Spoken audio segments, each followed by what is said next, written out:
Hello everyone, it's me K welcome to my mini vlog. हेर्न सक्नुहुन्छ तपाईँले आज चाहिँ म होइन बेलुका घाम हेर्न सक्नुहुन्छ अलिक पारी गइसक्यो। म अलिकति दाउरा चाहिएर दाउरा काट्नु गइरहेको छु। हेर्न सक्नुहुन्छ मेरो पार्टनर। अन्त हामी दुईजना मिलेर चाहिँ दाउराहरू काट्नु गइरहेको छु। सो तपाईँले हेरिदिनु होला, हेरेर इन्जोय गर्नु होला।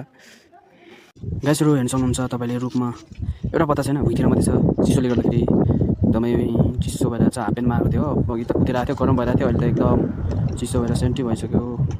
अन्त तपाईँले हेर्नु सक्नुहुन्छ काँचो अनि सुकेको एउटै चिन्ने छैन, पत्ता सबै झरेको कारणले गर्दा। तर मैले होइन यताउता हेरेर एउटा चाहिँ पाएँ नि त, एउटा अब काट्दैछु। गाइसहरू हेर्नु सक्नुहुन्छ तपाईँले चिसोले चाहिँ एकदम साह्रो पार्न थाल्यो नि त। त्यहाँदेखि चाहिँ कन्टिन्युस दिएँ क्या मैले स्पिडमा।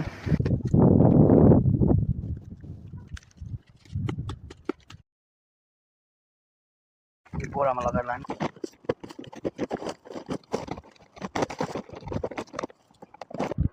फाइनली गाइस दाउरा एक बोरा पायो। अब जङ्गलमा यस्तो पाउँछ हेर्नु, यस्तो पायो। अब चाहिँ जानुपर्छ घरतिर गाइसहरू।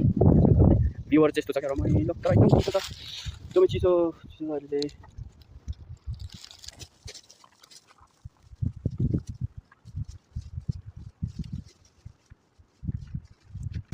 फाइनली गाइस दाउरा पनि भयो। फाइनली म चाहिँ घरमा पुगेँ नि त। अब मेरो मिनी भ्लग चाहिँ यतिमा राख्न चाहन्छु। Thank you for watching.